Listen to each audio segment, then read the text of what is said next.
पालघर जिल्ह्यातील केळवा धरण परिसरातील परिस्थिती लक्षात घेता जिल्हा प्रशासनाने तातडीच्या प्रतिबंधात्मक उपाययोजना हाती घेतल्या आहेत. धरण परिसरात पाण्याच्या वेगामुळे होणारी धूप रोखण्यासाठी तसेच सुरक्षितता वाढवण्यासाठी गोण्या आणि दगडांच्या साह्याने मजबूती करण्याचे काम युद्धपातळीवर सुरू आहे. परिस्थितीचा आढावा घेण्यासाठी जिल्हाधिकारी डॉक्टर इंदुराणी जाखड स्वतः घटनास्थळी उपस्थित असून प्रशासनामार्फत धरणातील पाण्याचा प्रवाह, विसर्ग आणि परिसरातील परिस्थितीवर सातत्याने लक्ष ठेवले जात आहे.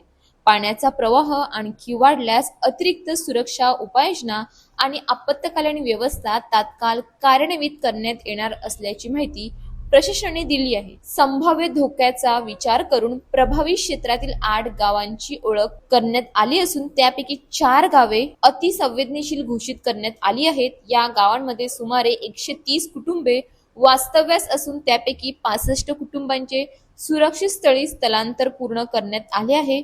उर्वरित 65 कुटुंबांचे स्थलांतरित प्रशासनाच्या देखरेखीखाली सुरू असून ही प्रक्रिया युद्धपातळीवर राबवली जात आहे. नागरिकांच्या सुरक्षितेसाठी राष्ट्रीय आपत्ती प्रतिसाद दल NDRF परिसरात तैनात करण्यात आले आहे. तसेच जिल्हा प्रशासन, जलसंपदा विभाग, पोलीस विभाग, महसूल विभाग आणि आपत्ती व्यवस्थापन यंत्रणा संयुक्तपणे बचाव आणि मदत कार्य करत आहेत.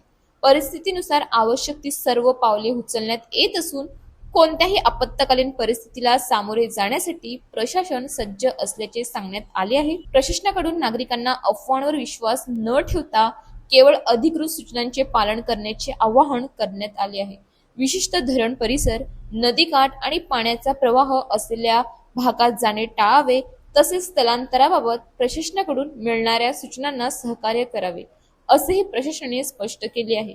नागरिकांच्या जीवितास प्राधान्य देत प्रशासन युद्धपातळीवर कार्यरत आहे. कृपया अफवांवर विश्वास ठेवू नका, धोकादायक भागांपासून दूर राहा आणि प्रशासनाच्या सूचनांचे काटेकोरपणे पालन करून सहकार्य करा. अशाच ताज्या बातम्यांसाठी आमच्या न्यूज पोलीस रिपोर्टर चॅनलला लगेच सबस्क्राईब करा आणि बेल आयकॉन दाबायला विसरू नका.